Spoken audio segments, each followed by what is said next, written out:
Good morning students.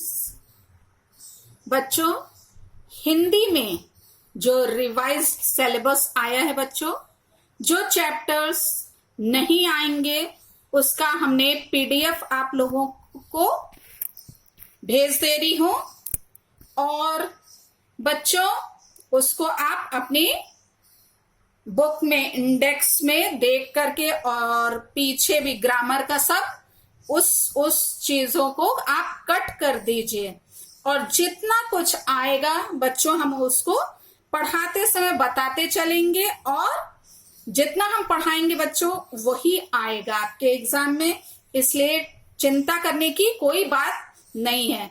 जिसमें ऊपर में लिखा हुआ है हिंदी वो बच्चों आर्ट्स वालों का है और जो सामान्य हिंदी है वो B1, B2 और कॉमर्स के बच्चों के लिए है सामान्य हिंदी।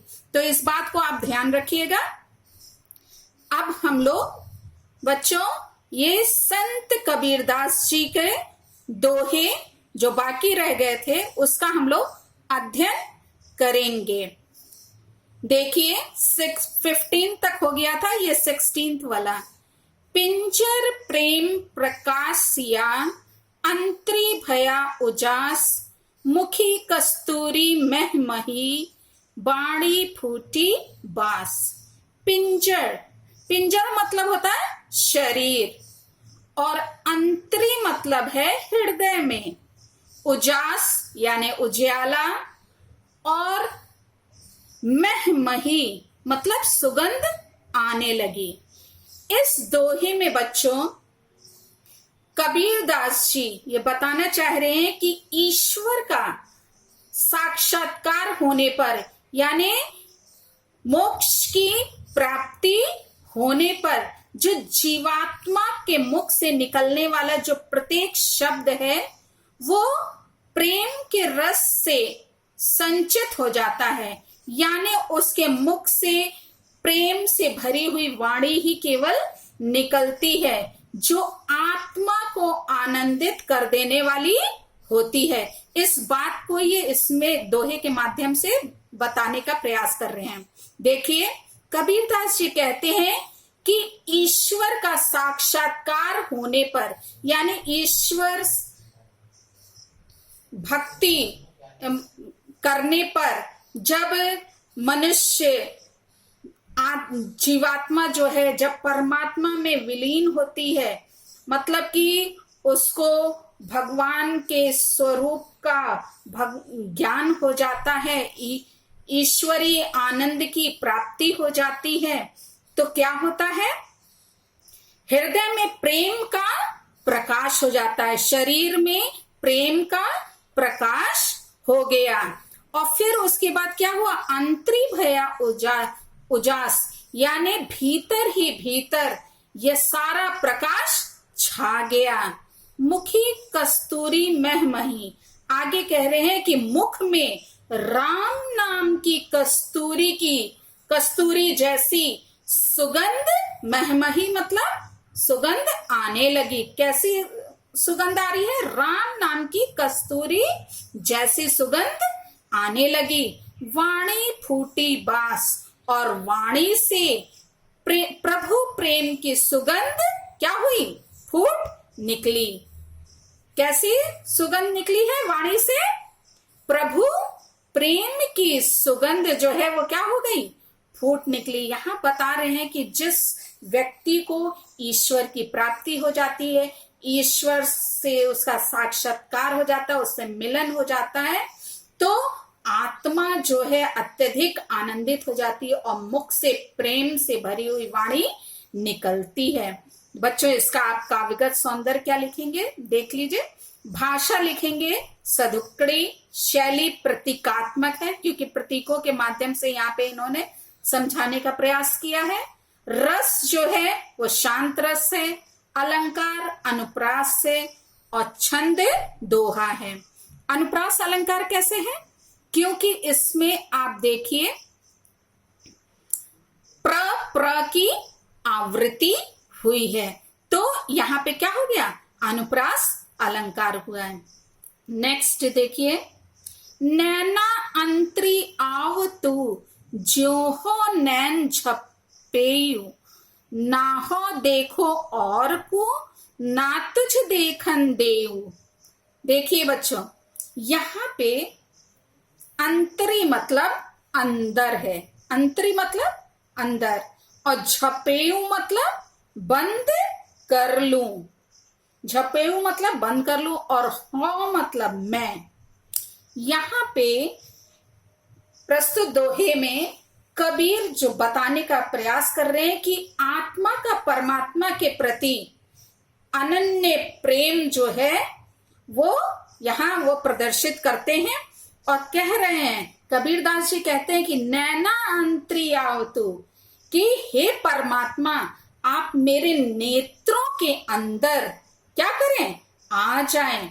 और कब आए, ज्यों हो नैन झपेहू, जैसे ही मैं अपने नेत्रों को झपकाऊं, यानी कि जैसे मैं बंद करूं अपने नेत्र को, वैसे ही शीघ्रता से ही आप मेरे अंदर आके बैठ जाइए।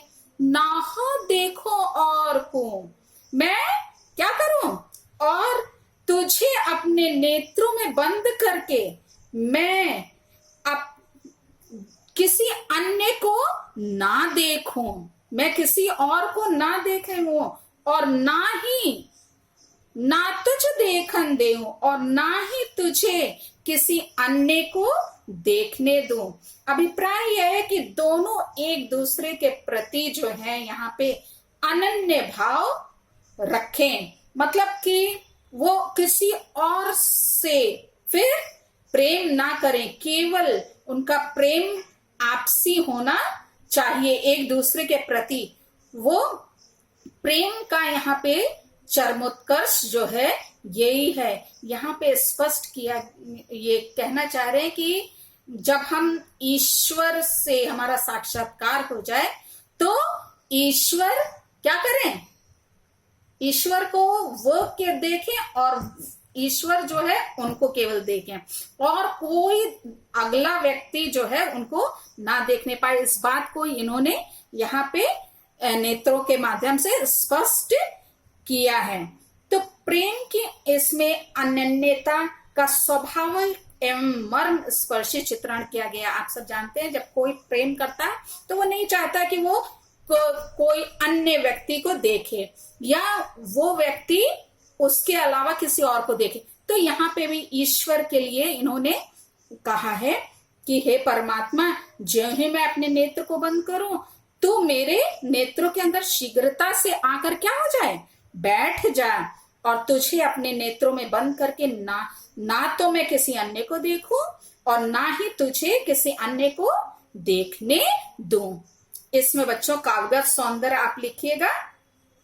भाषा पंचमेल खिचड़ी है और शैली प्रतीकात्मक है, क्योंकि प्रतीकों के माध्यम से इसमें भी इन्होंने समझाने का प्रयास किया है। अलंकार जो है अनुप्रास अलंकार का प्रयोग हुआ है, इसमें भी शब्दों की क्या है, अरे वर्णों की आवृत्ति हुई है। और रस जो है इसमें भक्ति से पुष्ट श्रृंगार रस है, और छंद जो है दोहा है।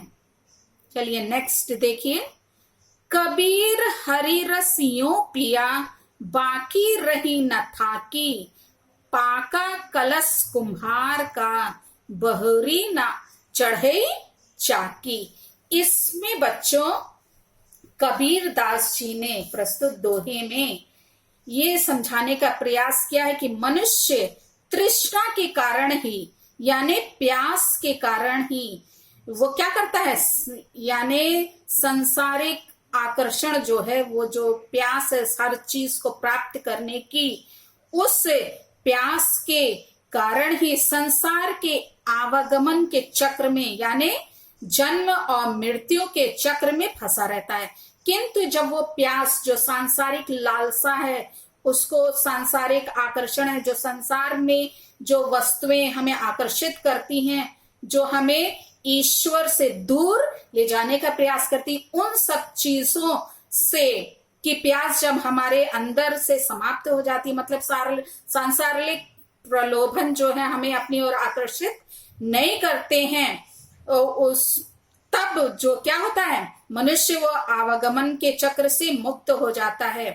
कबीर ने यहाँ इसी दार्शनिक सत्य को प्रकट किया है। देखिए लिखा है हरि रस यानी ईश्वर भक्ति का रस, और थाकी मतलब होता है प्यास, थाकी मतलब प्यास या तृष्णा, और कलश आप सब जानते हैं ये कुम्हार के वो बर्तन को कहते हैं कुम्हार, और चाकी मतलब होता है ये चाक जिसपे वो बर्तन को बनाता है, कलश वो घड़े को कहते हैं जो।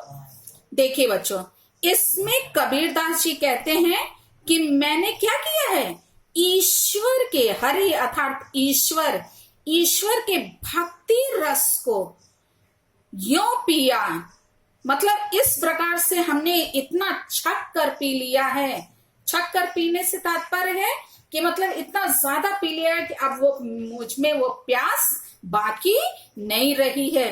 बाकी रही न थाकी, थाकी मतलब अब कोई प्यास शेष नहीं रही है, मतलब सारी प्यास जो है वो समाप्त हो गई है।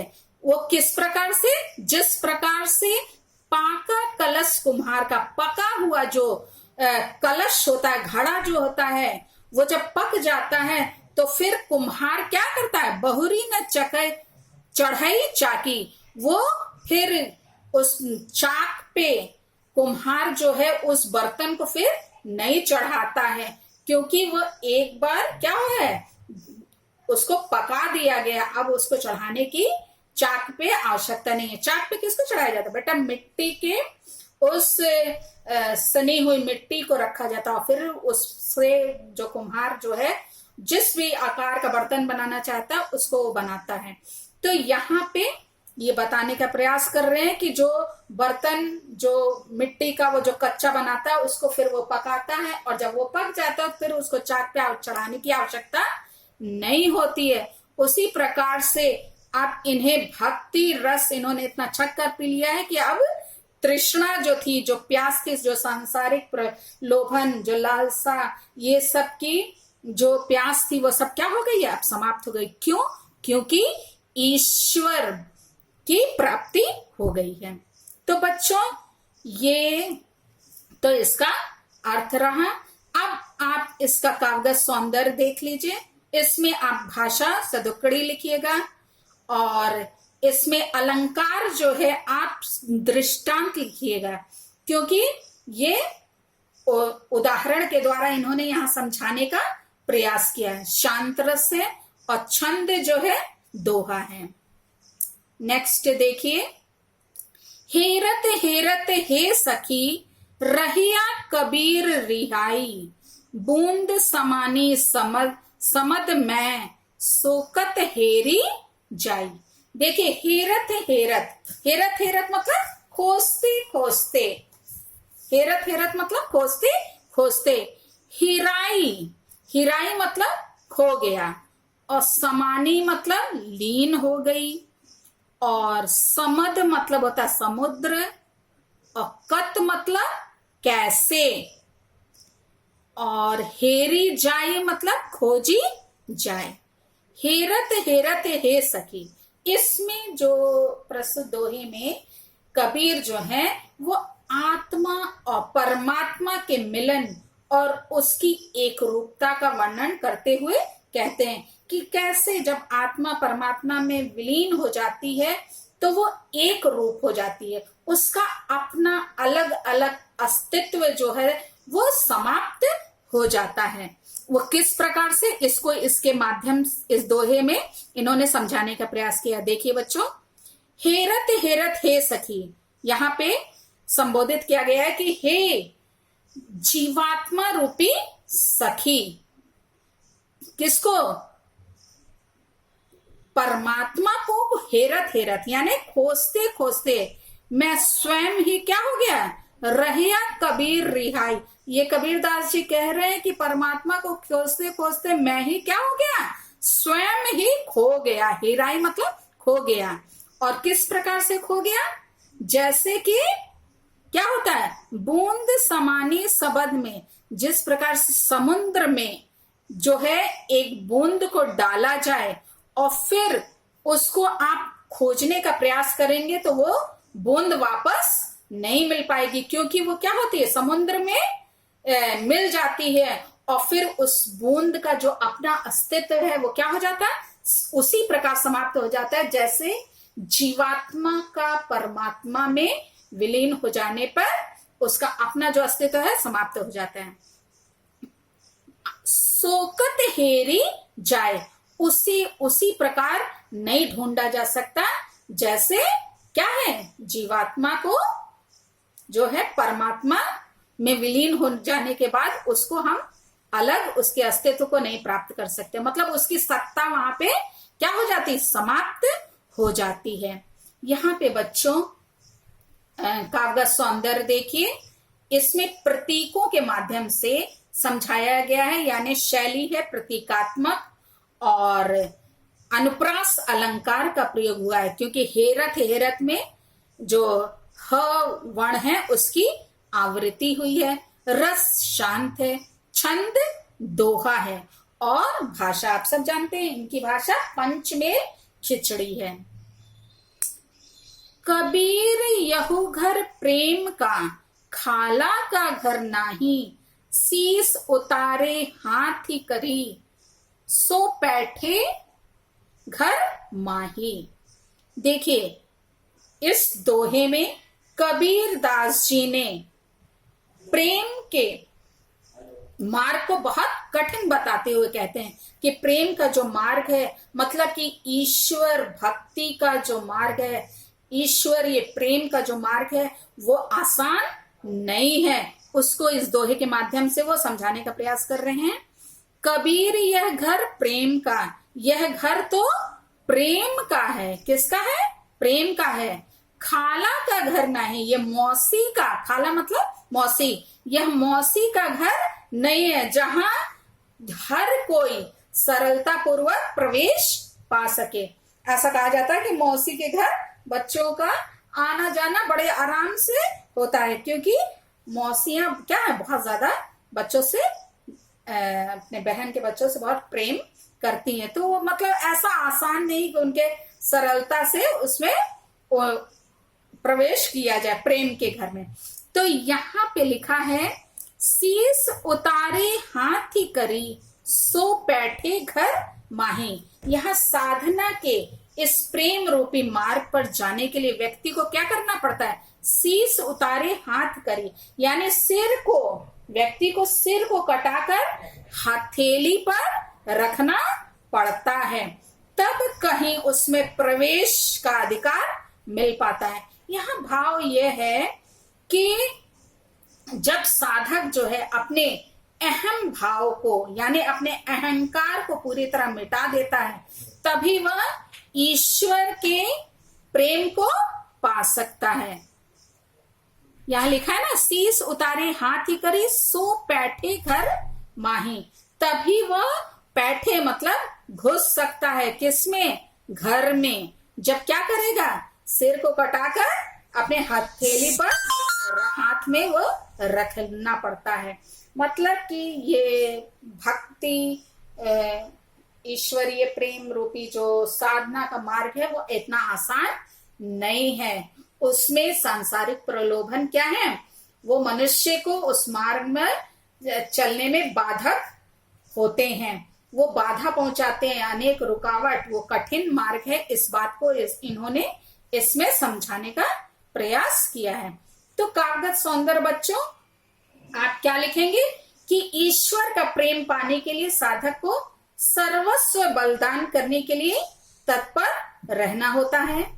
भाषा पंचमेल खिचड़ी है और रस शांत है। दोहा छंद इसमें है।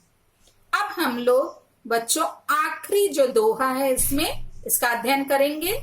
जब मैं था तब हरि नहीं, मैं मतलब बच्चों अहंकार या अहम भाव जो है।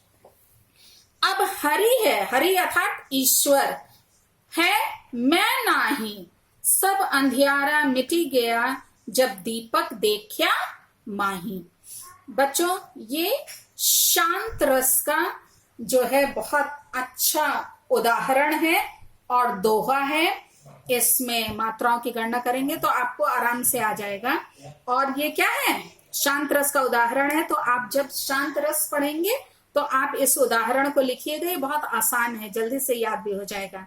देखिए, इसमें प्रस्तुत साखी में अहंकार के परिणाम, दुष्परिणाम को पर प्रकाश डालते हुए कबीरदास जी कह रहे हैं कि जब मैं था, अर्थात जब तक मुझ में अहंकार की भावना थी, अहम भाव था, तब हरि नहीं, अर्थात तब मुझे परमात्मा की प्राप्ति यानी ईश्वर की प्राप्ति नहीं हुई। अब हरि है, अब अहंकार के समाप्त हो जाने पर अब मुझे परमात्मा की प्राप्ति हो गई है। मैं है, हरि है, मैं नहीं, यानी अब जो मुझ में अहंकार की भावना थी वो क्या हो गई, समाप्त हो गई है। सब अंधियारा मिट गया, यानी अज्ञानता रूपी जो अंधकार था वो अब ईश्वर के आज हृदय में वास करने से क्या हो गया, जो अंधकार था वो सब दूर हो गया।